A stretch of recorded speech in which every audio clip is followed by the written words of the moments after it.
नमस्कार सगळे सन्मानार्थी, वंदनाताई, अजित, सगळीच राष्ट्रवादीची मंडळी, समोर असलेले वयानं मोठे त्यांना नमस्कार, बाकी माझ्यासारखे तरुण जे आहेत. हो, मगाशी धारीवाल म्हणाले ना की सगळ्यात तरुण मीच आहे इथला. मी माणिकचंदच्या वाटेला गेलो नाही, त्यामुळे माझी ही अवस्था आहे. त्यामुळे मी तरुण राहील.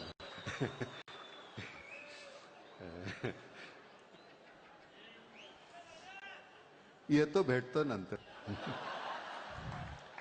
सगळ्यात ही गंमत आहे, तिथे असलेल्या प्रत्येकाला आपण आपलं वाटणं, हे राण्या, ही गंमत आहे. आणि ते मिळवणं माझ्या दृष्टीनं, म्हणजे ते मिळवलं नाही, ते मिळालं, आपोआप मिळतं. कुठल्या क्षणी तुम्हाला काय वाटेल माहिती नाही आहे. आणि त्या सगळ्या प्रवासामध्ये म्हणजे मला तुला अजित जसं मगाशी वाटलं की या चौघांमध्ये याचं नाव कसं, तसं मलाही आश्चर्य वाटलं. कारण गुरुजन वगैरे ह्या प्रभावळीमध्ये आपण जाऊ शकत नाही, आपलं वेगळंच आहे. तर त्यामुळे पण तरी सुद्धा मला माहिती, याची खात्री आहे की हा सन्मान नामच्या माध्यमातून केला जातो आणि तो माझा निश्चितच नाही आहे. मकरंद किंवा आमची सगळीच मंडळी, म्हणजे मी आणि मकरंद यांनी उगाचच ते सुरू करायला निमित्त म्हणून आहोत. पण आमचा राजाभाऊ शेळके आहे, केशवागाव आहे, शुभा महाजन आहे, इथापे आहे, कांताराव आहे, अविनाश पोळ आहे, ही सगळी मंडळी तिथं अतिशय राबणारी जी मंडळी आहेत, ही हिरो आहेत. जाणीवपूर्वक मी त्यांचं नाव एवढ्यासाठी घेतो, खऱ्या अर्थानं ही तिथली हिरो मंडळी आहेत. अजित, इतकं केवढं मोठं काम, 540 किलोमीटर एक्स्कॅव्हेशन करायचं एवढं, आणि एरवी सरकारी याच्यामध्ये त्याला किती पैसे लागले असते मला माहिती नाही, 200-250 कोटीच्या वर लागले असते कदाचित, मला माहिती नाही, तुला जास्त माहिती असेल. पण आम्ही ते 7.5 ते 8 कोटीमध्ये केलेलं आहे. आणि तेवढ्यामध्ये करण्याचं कारण असं आहे की लोकसहभाग इतका मोठा होता, कमालीचं. लोकांनी की जिथे पोकलेन आहेत त्यांना तुम्हाला जर 25,000 रुपयांनी जर देत असतील तासाला, तर आमच्याकडनं तुम्ही फक्त डिझेल भरा, पैसे देऊ नका, अशा पद्धतीनं दिलेल्या आहेत. केशवागाव हा त्यातला. आणि गंमत अशी आहे की आपण कुठलं सरकार काय करतं आणि काय करत नाही याच्यावर आपण उहापोह करण्याची गरज नाही. आपल्याला काय शक्य आहे ते आपण करावं.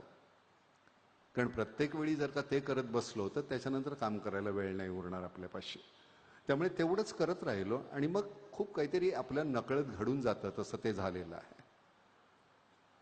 म्हणजे मला शिष्याच्या हातून सन्मान, गुरु आले नाहीत, शरदराव नाही आहेत, कुठे आहेत, मुंबईला आहेत, त्यामुळे शिष्य पाठवलेला आहे, त्यांच्या हातून सगळ्यांचा सत्कार. म्हणजे शरदरावांशी माझे, म्हणजे आमच्या दोघांच्या मधला आहे मी, म्हणजे वयाने सुद्धा शरदराव फक्त 10 वर्षानं मोठे आहेत माझ्यापेक्षा. पण ती 10 वर्ष फार महत्त्वाची असतात. आमच्या नकळत्या वयामध्ये ज्यावेळी आपण पाहतो की आपल्याला कोणीतरी एक हिरो लागत असतो, आपण कोणाचा तरी आदर्श डोळ्यासमोर ठेवत असतो, आणि त्यावेळी शरदराव हे माझे हिरो होते. नुकतंच आलेलं नेतृत्व होतं आणि अतिशय तरुण, यंग टर्क म्हणायचे त्यावेळेचे ते, त्यातले शरदराव होते. आणि मी 15 आणि ते 25 असं ते वय होतं. आणि त्यावेळी कायम हा माणूस काहीतरी करेल, त्यांचा तो सतत एक चेहरा आणि सतत मिश्किल. शरदरावांची सगळ्यात गोष्ट म्हणजे ते तुमच्यावर टीका करत असताना इतकी जहरी टीका सुद्धा तुम्हाला वाटतच नाही, नंतर जाताना झोंबायला लागल्यानंतर कळतं, अरे बापरे हे काय बोलले होते. पण इथं असताना तुम्हाला ऐकत असताना तुम्ही सुद्धा त्यांच्यासारखेच हसत राहता. काय कसे शब्द त्यांचे ते बोलत असतात, त्यांची ती पद्धत आहे. कदाचित त्याचमुळे असेल की ही संघटना इतके वर्ष टिकली. बरं का, कुणाचा कान धरत असताना त्याला नख नाही लागणार, पण त्याला त्यातली जाणीव कळली पाहिजे, ते किती इंटेन्सिटी आहे हे शरदरावांकडनं शिकायला पाहिजे. नाही तर इतकी वर्ष एक माणूस इतक्या सातत्यानं त्या स्तरावर वावरत राहतं, हे कठीण आहे. पण तुम्हाला हे जाणवतच असेल. म्हणजे शरदरावांच्या मागे काय आणि तोंडावर काय, कोणीही त्यांच्या विरोधी बोलू शकत नाही. आणि त्याचं कारण तो दबदबा त्यांनी निर्माण केला, तो मिळवलेला. आणि हे मिळवणं जे असतं हे तुमच्या नकळत होत असतं. आता अजित त्या दिवशी एखाद्या कुठेतरी कोणाला तरी म्हणाला, मी वाचलं पेपर, मला फार आदर वाटला तुझ्याबद्दल अजित, की शब्द फार जपून वापरायला पाहिजेत, काय भाषण करायला पाहिजे.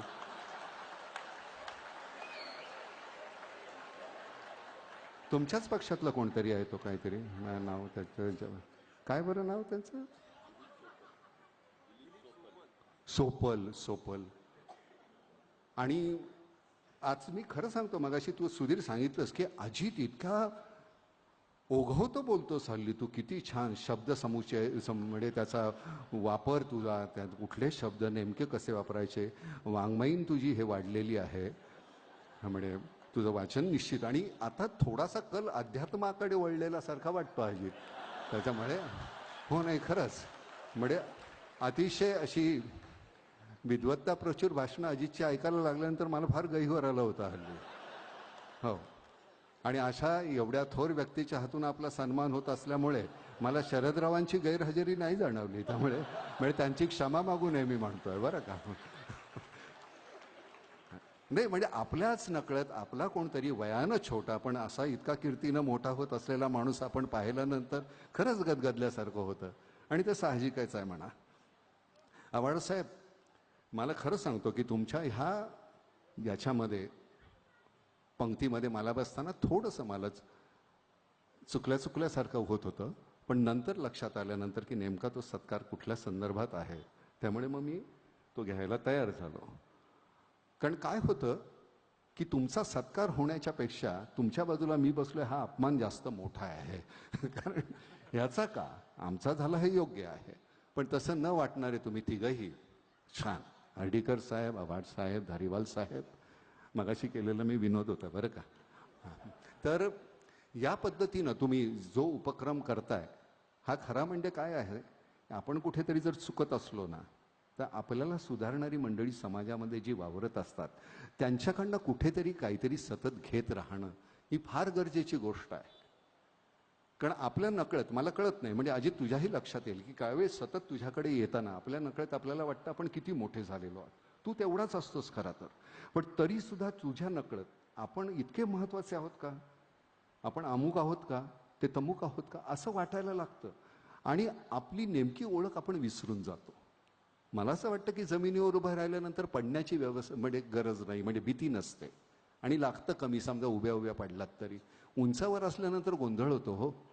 काल सगळेजण इतकं उदं करत होते आणि आज आपल्याकडे कोणी ढुंकून पाहत नाही, हे अतिशय वाईट आणि करुणास्पद आहे.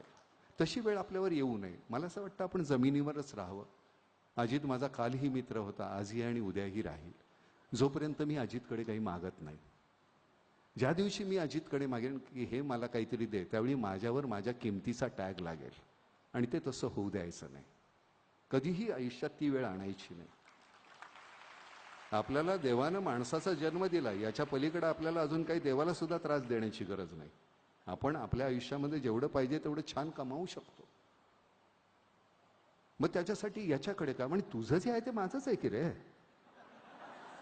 उद्या मला काहीतरी समजा, काहीतरी तुझ्याकडे 2 घोडे असतील, मला बसायचे, फार तर तू त्याच्या कानात सांगतील ह्याला पाड म्हणून, पाडू दे, पण तरी सुद्धा मला घोड्यावर तर बसू देशील की नाही. त्यामुळे जे आहे ते माझं आहे. हे आभाळ माझं तसं तुझं आहे, ती नदी माझी आहे, तो समुद्र माझा आहे, ते पक्षी माझं आहे, ते सगळंच माझं आहे. ज्यावेळी आपण ते आपलं आहे म्हटल्यानंतर मग सगळं सोपं जातं आयुष्य. सगळं नावावर करायचं झालं तर मग गोंधळ होतो. सगळेच सातबारे कशाला, माझ्या नावावर सगळी माणसं आहेत माझ्या सातबाऱ्यावर, मला वेगळ्या जमिनी माझ्या सातबाऱ्यावर लावायची गरज नाही.